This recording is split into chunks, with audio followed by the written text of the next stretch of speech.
Hello and Assalamualaikum and good day to my fellow examiner, Dr. Azima and Dr. Zarita. My name is Ahmad Luqmanul Hakim Sani and I will present my final year undergraduate project that is titled of Isolation, Identification and Characterization of Lignocellulite Bacteria from Mangrove. And I am under supervision of Dr. Chong under Enzyme Research Laboratory. And we'll go first to the introduction. So we have our objective here. There are three objectives in my project. First is bacterial isolation and screening. Second is bacterial identification. And the third is bacterial characterization.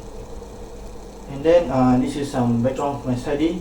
We study in the mangrove because mangrove have high salinity and it is a marine environment and rich of microbes, and also it have abundance of lignocellulose biomass. And then why study lignocellulose? What is lignocellulose? Is basically it is the structure that gives a wood the strength and the backbone of its rigidity, that is composed of lignin, cellulose and hemicellulose. Then why pick the lignocellulose? Because some of the application of the lignocellulose can produce a biofuel, and then for the enzyme from the microbe that can degrade lignocellulose, the cellulose can use in textile industry and also in vegetable and food processing. Then what is the problem of lignocellulose? Because it is a waste, and it is a waste from fruit and vegetable and agriculture, like the timber and deforestation. If it's being mismanaged, and it will cause pollution, and the aim is for the bacteria that can degrade lignocellulose by bacterial enzymes, so we don't have any mismanage of the lignocellulose biomass waste and will cause pollution. Also, there is three of my objectives of study. First is to isolate bacteria with lignocellulosic ability from mangrove. Then second is to identify lignocellulosic bacteria via 16S rRNA gene analysis. And third is to characterize lignocellulosic bacteria phenotypically. So we come to my result in discussion. First, for the first result of our first objective, that is bacterial isolation.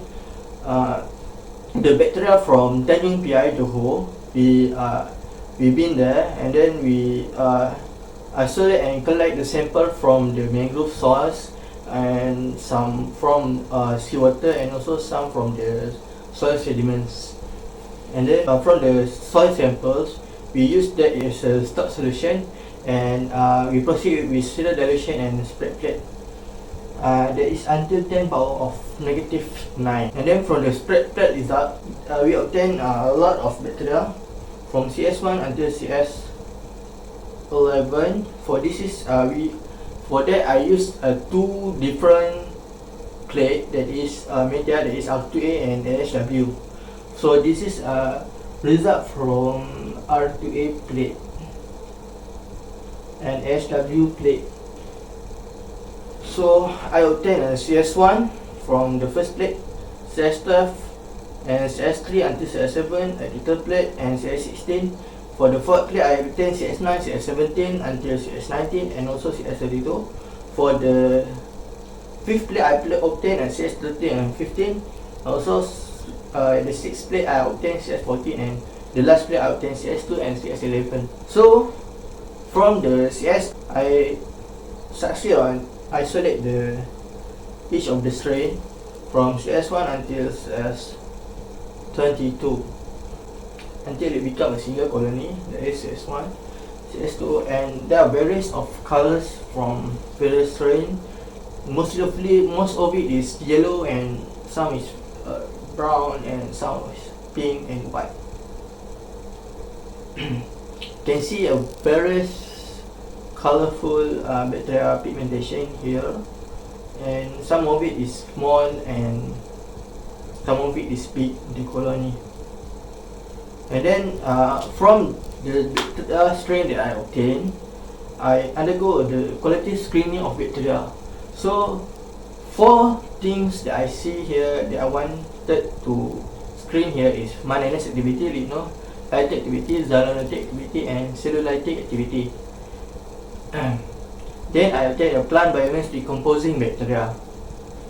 So from the slick plate result, almost all of the strains except CS22 have shown a positive result for lignocellulite screening. And for cellulytic activity, the one that has a positive result is CS2, CS11, CS14, and CS14. And the others shows a negative result. The positive result indicated by the clear halogen that can be shown here on the CS2, CS11, and CS14. Clear halogen on around the growth of there. And then for hemicellulatic activity, that is, we use LBG, locus bean gum, for detect of Mananes. We can see that almost all of the strains obtain a positive result except for 3 strains. And the area of the halogen is also big, that can shows that the great ability of the bacteria to degrade Manan. For xylanolytic activities, we use a corn core as a substrate for testing whether the xylanase is present or not. The xylanolytic activities is tested by same like before, that is, there's form of halogens around the colonies of the bacteria. So for xylanolytic activities, you can see that only 5 strains shows negative result for xylanolytic activity, and others is proving that it have a positive results for xylanolytic activity, that it can produce xylanase. For lignolytic activities, we use 2 medium, that is craft lignin and azural B, to test the presence of ligninase or not. So for craft lignin, only 1 strain shows positive result, that is CS7, and for azural B, 3 strains shows positive result, that is CS12, CS5, and CS14. The positive result indicated by the clear halogen around the bacterial growth in the medium, and only 4 strains shows positive result for lignolytic activities. Okay, so this is the summary of qualitative screening result bacteria. So you can see here, a lot of it, most of my strains have the ability to have a lignocellulite ability, and from these 18 microbes, 18 strains, I picked CS5 and CS9. CS5 is because of its colors and its ability to degrade azural B. This is lignolytic activity. Also, I picked CS9 because it have a very strong Mananase and xylanase activity, and also the pigmentation is distinct from others. Then the next objective is bacterial identification. 2 strains being picked for bacterial identification, that is CS5 and CS9. So this is the way of our lab detecting the lignolytic bacteria. So it is via 16S rRNA gene analysis. So the first step is we will obtain the DNA by using wizard genomic purification kit or Promega, and then we will undergo it for the PCR amplification by 16S rRNA using a Promega also, and we identify the PCR via gel electrophoresis and qualitative by nanodrop. And then after we confirm the DNA should be obtained, we will purify the PCR product, and then after that we will undergo it for a 16S rRNA gene sequencing. And after we obtain that, we will submit it to first base laboratories at the MSD, and then after we obtain the result, we will undergo the phylogenetic tree construction and analysis. So this is the result for genomic DNA extraction. You can see that you obtain the DNA, and there's a big band there for CS5 and CS9, and then the concentration is 1.87 and 2.28. That is acceptable for proceeding with acceptable of concentration of genomic DNA concentration. And then we undergoes we send it for PCR the DNA, and then we to amplify the gene, the DNA, and then we get it the PCR result is shown there.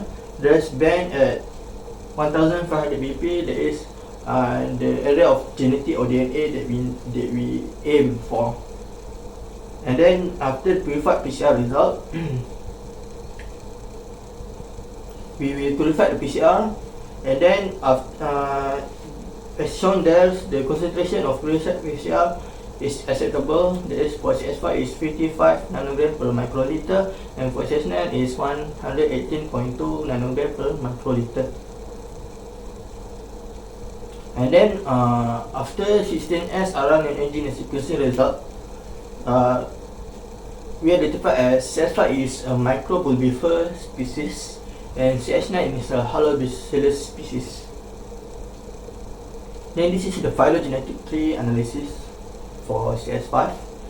That is, I compare with other strain of microbulbifer, and the outlier is Bacillus zamgiensis. So we can see that microbulbifer is actually very close with microbulbifer maritimus strain TF17, and also it also close with microbulbifer asparagus and microbulbifer variabilis. So we can confirm that microbulbifer is almost close with microbulbifer maritimus strain.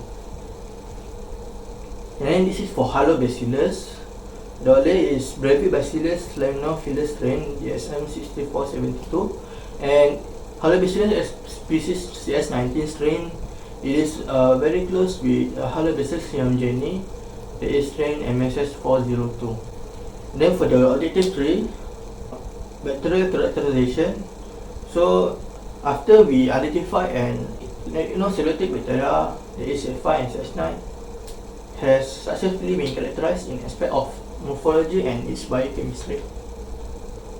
So for the morphology, this is the table of it. There is microbulbifer species CS5 have a irregular shape on agar medium, and also the margin is undulate, elevation in polypinate, the size is very large on the media.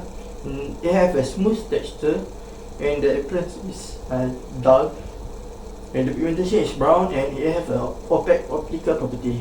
For halobacillus, the shape on agar medium is circular, and the margin is entire. The elevation is convex, and the size is fungiform. It means really small, and the texture is smooth and moist, and also the appearance is shiny, and the pigmentation is yellow, and optical property is opaque. So this is the biochemistry summary of both strains. For this, I undergo 10 tests for both strains. For the first test is catalase test. Both shows positive result, and oxidase test also shows positive result, and also starch hydrolysis test. Both strains shows negative result, and lactose utilization test, that is for the ability of the bacteria has to degrade lactose or not, to ferment lactose or not, is both shows a negative test. And for twin hydrolysis, I undergo a twin 20, 40, 60 and 80. All of them shows a positive result for it. And then for biasculin hydrolysis test, that is for to check whether the bacteria had the ability to degrade bile asculin, and both show a negative result. And also for the citrate reduction test, both show a negative result, and urease test also both show negative result. But for gelatin hydrolysis test, microbulbifer SPCS5 shows a positive result for that test, but for halobacillus SPCS9 shows negative result for that. So microbulbifer SPCS5 have the ability to produce gelatinase while halobacillus cannot produce gelatinase. And for triple sugar ion test, I undergo 2 tests for it, whether it is a bud that been inoculated under the bottom of the universal bottle. Also, I streak on the surface of the medium. So, you want to see if both can have oxidative or non-oxidative fermentation. So, both of them shows a negative result for both tests. There is for both streak, that is on the medium and on the butt of the bottles, universal bottle. So, conclusion is, for this study, I managed to isolate 18 rare and unique bacterial colonies and we successfully isolated it from mangrove area from samples until we obtained an isolated bacterial strain. And 2 bacterial strains also been successfully identified. There is a microbubifer for CS5 and halobacillus for CS9. And the biochemical test shows some different results between 2 of it. It is in a screening test result or biochemical test result. And the screening test result show that the bacteria can degrade plant biomass components for cellulase, manganese, linolenase, and also lignase for CS5. Objective for Activa is being checked because we have successfully get a linolytic bacteria from the mangrove area. And the bacterial strains also are unique and different because some of them have an ability like linolytic bacteria for CSP, CS5. There is for other strain from my readings, it still doesn't have the linolytic activity compared to others, even among its genus. And both of these strains and other isolated bacteria that have been isolated, the 18 other strains, have a very good prospect for future use. Some recommendation is we can undergo a further investigate to how the rate of decaying or the rate of degrading plant materials by the bacteria itself, and we can tweak some of the margin, that is pH or nutrient and salt concentration that being available there because of it live in mangrove area. So we can see whether the rate of the degradation is lesser or more. And also we can further study and identify more about its physiology and can do cross profile results and whether this can live in various temperature, various how's the growth rate on various temperature and various pH and also various salt concentration. And also we can further identify and analyze the genome sequencing for both strain, that is microbubifer and halobacillus, whether it have a secret or others underlying chemical reaction that we can identify from the genome and the gene itself. So this is my reference for the studies and the slides. Also, this is my appreciation and acknowledgement for, and a big thanks, and I'm grateful for having them in my studies. That is my Enzyme Research Laboratory ERL team 2019-2020. A big thanks for Dr. Chong, Chun, Shiong, my supervisor that always helped me, and Dr. Lam, Ling Kwan, Chair Shejin, Hamizat Bikarim, Muhammad Razidin Zakaria, Tan Singo, Melvin Tan Chun Yun, Jay Chong, Ken Long, and Suganti. Thank you. That's all for my presentation. Thank you so much.